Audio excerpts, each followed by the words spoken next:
but the faithful of the Ethiopian Orthodox Church say there's no mystery, really.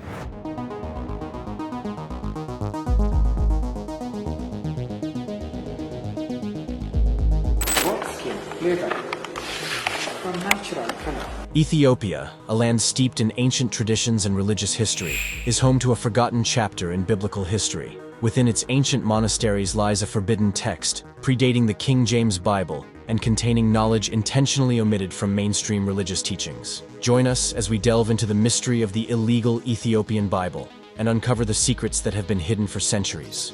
The origins and history of the Ethiopian Bible.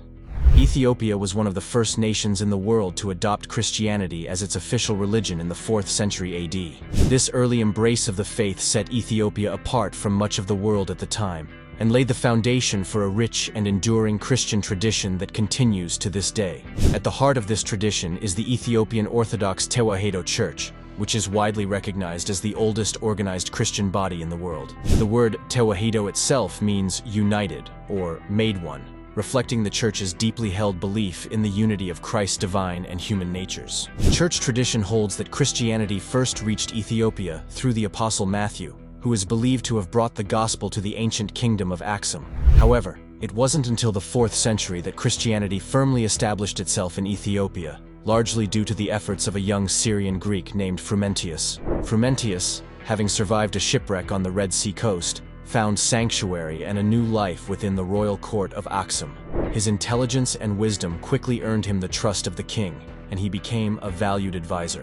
Frumentius used his position to subtly introduce and propagate the teachings of Christianity throughout the kingdom. His dedication culminated in 330 AD when he was consecrated as the first bishop of Ethiopia by the Patriarch of Alexandria, solidifying the connection between the Ethiopian Orthodox Tewahedo Church and the wider Christian world. Over the centuries, the Ethiopian Orthodox Tewahedo Church developed its own unique traditions and practices, shaped by its isolation from other Christian communities and its deep roots in Ethiopian culture. Among these traditions is the use of the Ethiopian Bible, a collection of sacred texts that includes both familiar books from the Old and New Testaments, as well as a number of other writings that are unique to the Ethiopian canon. The unique canon and the Book of Enoch. One of the most striking things about the Ethiopian Bible is its sheer size and scope. While most Christian Bibles contain 66 books, 39 in the Old Testament and 27 in the New Testament, the Ethiopian Bible includes 81 books, spanning both the Old and New Testaments. The Ethiopian Bible includes a number of texts that are not found in other Christian traditions, such as the Book of Enoch, the Book of Jubilees, and the Shepherd of Hermas. These books were widely read and respected in the early centuries of the Church, but were eventually excluded from the canon in most other Christian traditions. The Book of Enoch, in particular, is a fascinating and enigmatic text that has captured the imaginations of readers for centuries. Written in the 2nd century BC, the Book of Enoch is a collection of apocalyptic visions and prophecies attributed to the ancient Hebrew patriarch Enoch, who is mentioned briefly in the Book of Genesis. The book is divided into 5 main sections, each dealing with a different aspect of Enoch's visions and experiences. These include the Book of the Watchers, which describes the fall of the angels and their punishment by God, the Book of Parables, which contains a series of messianic prophecies and visions of the end times, and the Astronomical Book, which describes the movements of the heavenly bodies and the structure of the universe. Despite its popularity in the early Church, the Book of Enoch was eventually excluded from the canon in most other Christian traditions. Some scholars believe that this was due to its controversial content, which includes vivid descriptions of fallen angels, demons, and the afterlife. Others argue that the book was simply seen as less essential to the core message of the Christian faith than other texts. The Book of Jubilees. The Book of Jubilees is an ancient text that is included in the Ethiopian Bible and offers a fascinating retelling of some of the most famous stories from the Old Testament. The Book of Jubilees covers the same time period as Genesis and Exodus, but it includes additional details and interpretations that shed new light on these classic tales. For example, it provides a more detailed account of the creation story, including a description of how the angels were created and how they rebelled against God. But the Book of Jubilees isn't just a collection of stories. It also contains important teachings and laws that were meant to guide the lives of ancient Israelites. One of the book's key themes is the importance of observing the Sabbath. According to Jubilees, the Sabbath was established by God at the beginning of creation and is a sacred day of rest that must be kept holy. The book also emphasizes the importance of following dietary laws and practicing circumcision. These practices were seen as essential for maintaining a close relationship with God and for marking oneself as a member of the covenant community. Interestingly, some scholars believe that the Book of Jubilees may have been written as a response to the influence of Hellenistic culture on Jewish society. At the time the book was written, many Jews were adopting Greek customs and beliefs, and some religious leaders saw this as a threat to traditional Jewish values. The Book of Jubilees may have been an attempt to reassert the importance of Jewish law and practice in the face of this cultural threat. Despite its historical and religious significance, the Book of Jubilees is often overlooked by modern readers. But for those who take the time to explore its pages, it offers a rich and fascinating glimpse into the beliefs and practices of ancient Judaism. Its teachings on the Sabbath, dietary laws, and circumcision continue to be relevant for many religious communities today, and its unique perspective on biblical history makes it a valuable resource for scholars and laypeople alike. The Kebra Nagast, The Glory of Kings. There is a book that combines biblical stories, apocalyptic visions, and national mythology into one epic narrative. It is the Kebra Nagast, a 14th century text that is often called the Glory of Kings and is considered a sacred scripture in the Ethiopian Orthodox Tewahedo Church. The Kebra Nagast tells the story of the Queen of Sheba and her visit to King Solomon in Jerusalem. But this isn't just a simple retelling of the biblical tale. It presents entirely different narratives. According to the text, the Queen of Sheba was so impressed by Solomon's wisdom that she ended up staying in Jerusalem for quite some time. During that period, she and Solomon gave birth to a son named Menelik, who would go on to become the first emperor of Ethiopia. But the story does not end. Kebra Nagast also claims that Menelik brought the Ark of the Covenant back to Ethiopia after his visit to Jerusalem. That's right, the same Ark that held the 10 Commandments and was said to be a powerful symbol of God's presence. According to Ethiopian tradition, the Ark of the Covenant isn't lost. They claim that the Ark has been safely guarded in a church in Axum for centuries, and that only one man, the guardian monk, is allowed to see it. For Ethiopians, the Kebra Nagast is more than just a religious text. It's a symbol of national identity and pride. The book's emphasis on the special relationship between Ethiopia and Israel, and its claim that Ethiopia is a chosen nation blessed by God, have helped to shape Ethiopian culture and politics for centuries. In fact, the Kebra Nagast played a crucial role in the rise of the Solomonic dynasty, which ruled Ethiopia from the 13th to the 20th century. The kings of this dynasty traced their lineage back to Menelik and Solomon, and used the Kebra Nagast as a source of legitimacy and authority. But the Kebra Nagast is also important for its literary and artistic qualities. The book is written in a poetic and highly symbolic language, and includes many vivid and memorable passages that have captured the imagination of readers for centuries. One of the most striking features of the Kebra Nagast is its use of apocalyptic imagery and themes. The book describes a great battle between good and evil, in which the forces of God will triumph over the forces of Satan. This cosmic drama is played out on a grand scale, with angels and demons, kings and prophets, all playing their parts in the unfolding of God's plan. At the same time, however, the Kebra Nagast is also deeply rooted in the specific cultural and historical context of Ethiopia. The book reflects the unique religious and political traditions of the Ethiopian Orthodox Tewahedo Church and is infused with a sense of Ethiopian national pride and identity. Challenge to Western ideologies and power structures. In the early Christian Church, the Council of Nicaea in 325 AD and the First Council of Constantinople in 381 AD were convened to determine which books would be included in the New Testament. The criteria for inclusion were that a book had to be written by one of Jesus' followers, or someone who had witnessed his teachings, composed in the 1st century, and consistent with the rest of the Bible. Over time, the Holy Bible has undergone many changes and revisions. However, the most significant change occurred in 1611, when King James I of England commissioned a group of scholars to compile a new version of the Bible that would become known as the King James Version. However, this compilation project was not just a simple translation. It was a strategic effort to exclude certain scriptures that did not align with the monarch's power and interests. King James I, who ruled England, Scotland, and Ireland from 1603 to 1625, was known for his belief in the divine right of kings and his desire to consolidate power. As part of this effort, he sought to create a version of the Bible that would reinforce his authority and suppress alternative religious texts that could challenge his rule. One of the main targets of this suppression was the Ethiopian Bible, which contained several books that were not included in the Protestant Bible. These additional books offered unique perspectives on religious teachings, history, and morality that differed from the dominant Western narrative. To justify the exclusion of these books, King James and his scholars labeled them as pseudo-epigraphs and non-canonical, considering them to be false writings not inspired by God, and therefore unworthy of inclusion in the official Bible. However, the real reasons behind the suppression and discrediting of the Ethiopian Bible were more political than theological. The Ethiopian Bible contained teachings that challenged prevailing Western ideologies and power structures, including the divine right of kings and the superiority of European culture. By systematically erasing the Ethiopian Bible and other alternative scriptures, King James and his allies were able to maintain their grip on power and shape the religious landscape of England and beyond.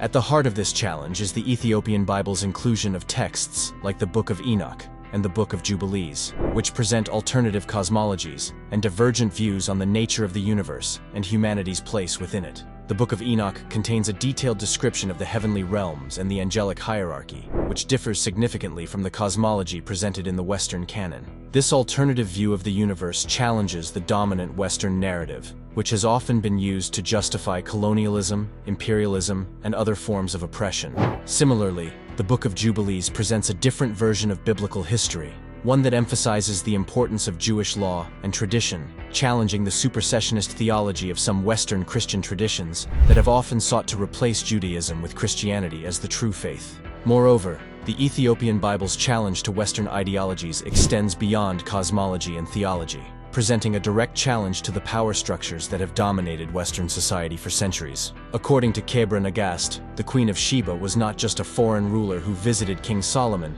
but a powerful and wise leader in her own right, who bore Solomon's son and founded a dynasty that would rule Ethiopia for centuries. This story challenges the patriarchal and Eurocentric narratives that have often dominated Western history and literature, presenting a powerful image of a black African woman as an equal to one of the most famous kings in biblical history, and asserting the legitimacy and importance of African history and culture. Given these challenges to Western ideologies and power structures, it's perhaps not surprising that the Ethiopian Bible has often been marginalized, suppressed, or even banned by Western authorities. For centuries, Western scholars and missionaries sought to discredit the Ethiopian Bible as a corrupted or inferior version of the true Bible, while colonial powers sought to eradicate Ethiopian Christian practices and beliefs. The Ascension of Isaiah and its theological significance. Ascension of Isaiah, an ancient text included in the Ethiopian Bible, tells the story of the prophet Isaiah's journey through the seven heavens. But the Ascension of Isaiah isn't just a simple adventure story. It's a complex work that combines elements of Jewish and Christian apocalyptic literature, and it provides a fascinating glimpse into the theological debates of the early church. The text is divided into two main sections. The first part, known as the Martyrdom of Isaiah, tells the story of Isaiah's death at the hands of the wicked king Manasseh. But it's the second part, known as the Vision of Isaiah, that really captures the imagination. In this section, Isaiah is taken on a journey through the seven heavens, guided by an angel. Along the way, he encounters various celestial beings and witnesses the worship of God by the angels. The descriptions of the heavens are vivid and colorful, and they provide a unique perspective on early Christian cosmology. But the Ascension of Isaiah isn't just a description of heaven. It also contains important theological reflections on the nature of Christ and his relationship to God. In one passage, Isaiah sees a vision of the Son of God descending through the heavens and taking on human form. This passage has been interpreted by some scholars as an early Christian reflection on the incarnation of Christ. The Ascension of Isaiah also contains prophecies about the end times and the coming judgment of God. These passages reflect the apocalyptic worldview of early Christianity, and they provide a fascinating glimpse into the hopes and fears of the early church. Now it's time for today's subscriber pick. 500-year-old illegal Ethiopian Bible reveals terrifying knowledge about human race. According to the Book of Enoch, before the great flood, giants known as the Nephilim roamed the earth. The Nephilim were the result of a forbidden union between fallen angels, known as the Watchers, and human women. These fallen angels descended from heaven and lusted after the beauty of mortal women. They took human wives and fathered offspring who were neither entirely angelic nor entirely human. These offspring, the Nephilim, were giants of immense size and strength, possessing abilities beyond those of ordinary humans. Their presence on Earth caused great upheaval and wickedness, contributing to the moral degradation of the human race. The Nephilim's existence and their destructive influence ultimately played a significant role in the divine decision to cleanse the world through the Great Flood. What are your thoughts on this account and its implications for our understanding of the origins of evil and the development of the human race? Share your thoughts in the comments. The richness of Ethiopian biblical manuscripts.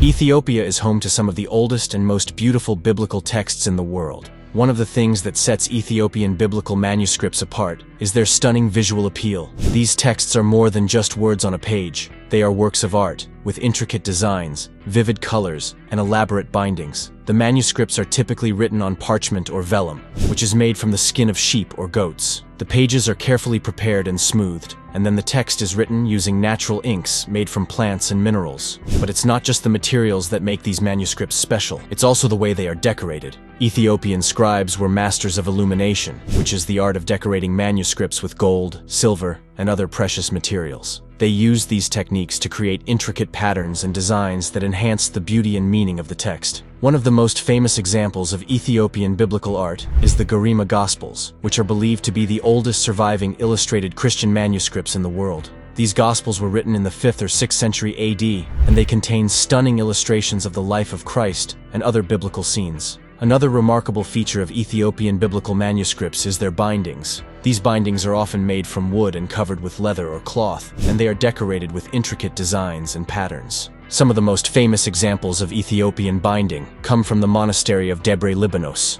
where monks have been creating beautiful bindings for centuries. But perhaps the most remarkable thing about Ethiopian biblical manuscripts is their sheer longevity. Many of these texts have survived for over 1,000 years, thanks to the care and dedication of the monks and scribes who have preserved them. They are a testament to the enduring power of the written word and the importance of preserving cultural heritage for future generations. Challenges in translation and interpretation.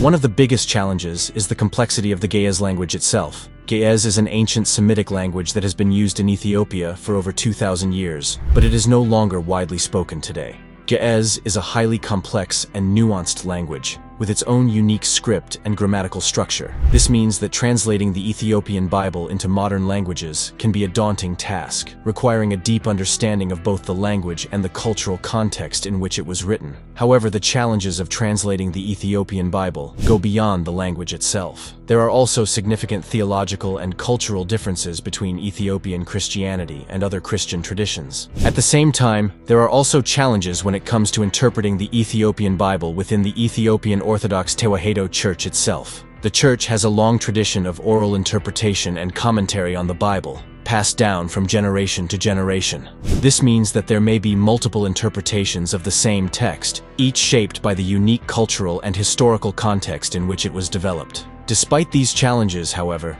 there is a growing interest among scholars and believers in studying and translating the Ethiopian Bible. In recent years, a number of major translation projects have been undertaken, with the goal of making the Ethiopian scriptures more accessible to readers around the world. One such project is the Ethiopian Bible Project, a collaborative effort between the Ethiopian Orthodox Tewahedo Church and the United Bible Societies. The project aims to produce a new translation of the Ethiopian Bible in modern Amharic, the official language of Ethiopia, as well as in English and other languages. The marginalization and banning. Despite its importance and significance, the Ethiopian Bible has often been marginalized and even banned throughout history. This is a tragic story of cultural and religious suppression, one that has had lasting impacts on Ethiopian Christianity and on our understanding of early Christian history. One of the most egregious examples of this marginalization can be found in the efforts of Western scholars and missionaries to discredit and hide the Ethiopian Bible. For centuries, Western Christianity has been dominated by a narrow and Eurocentric view of the Bible, one that has often excluded or ignored the rich diversity of Christian traditions around the world. In the case of the Ethiopian Bible, this marginalization has taken many forms. Western scholars have often dismissed the Ethiopian Bible as a corrupted or inferior version of the true Bible, while missionaries have sought to suppress or replace Ethiopian Christian practices with their own. This marginalization has had serious consequences for Ethiopian Christianity. For centuries, the Ethiopian Church was cut off from the wider Christian world, forced to develop its own unique theological and cultural traditions in isolation. This isolation has made it difficult for Ethiopian Christianity to be fully understood and appreciated by other Christian traditions. But perhaps the most tragic example of the marginalization of the Ethiopian Bible can be found in the history of colonialism and Western imperialism in Africa. During the 19th and 20th centuries, European powers sought to colonize and control much of Africa, often using Christianity as a tool of cultural and political domination. In the case of Ethiopia, this colonialism took the form of Italian occupation and attempts to suppress the Ethiopian Church. The Italians sought to replace the Ethiopian Bible with their own version of the Bible, while also attempting to eradicate Ethiopian Christian practices and beliefs. The impact of this colonialism on Ethiopian Christianity was devastating. Many ancient churches and monasteries were destroyed, while precious manuscripts and artifacts were looted and taken to Europe. The Ethiopian Church was forced underground, and many of its unique theological and cultural traditions were lost or suppressed. Despite these challenges, however, the Ethiopian Bible has managed to survive and even thrive in the face of marginalization and suppression. Today, the Ethiopian Orthodox Tewahedo Church is one of the largest and most vibrant Christian communities in the world, with over 50 million members worldwide. Significance for religious literature.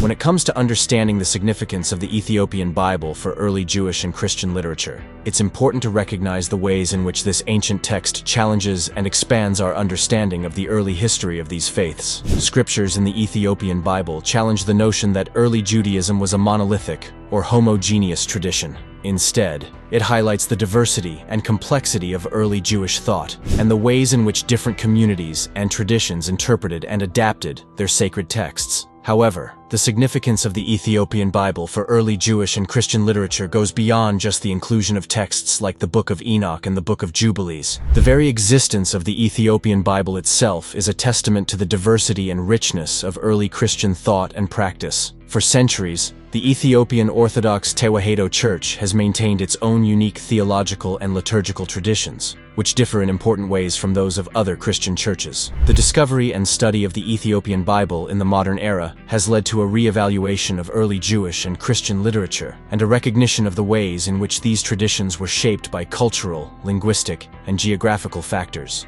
In many ways, the Ethiopian Bible stands as a challenge to the narrow and Eurocentric narratives that have often dominated Western scholarship on early Judaism and Christianity. It underscores that these traditions were not monolithic or homogeneous, but rather diverse and complex, shaped by a wide range of cultural and historical factors.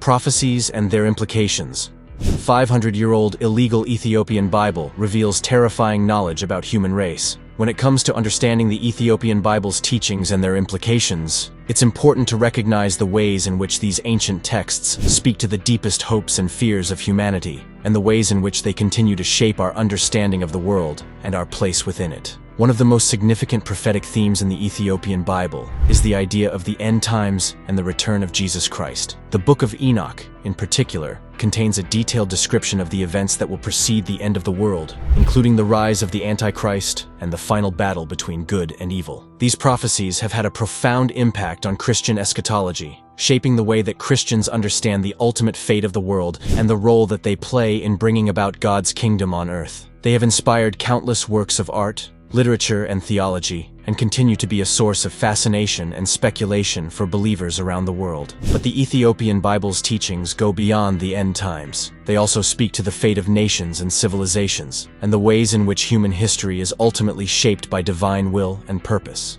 They speak to the deepest yearnings of the human heart, and the ways in which we seek to find meaning and purpose in a world that often seems chaotic and uncertain. In many ways, the Ethiopian Bible's teachings and prophecies can be seen as a challenge to the dominant narratives of Western modernity, which often emphasize the primacy of human reason and the inevitability of progress. Thanks for watching, and we'll see you in the next one.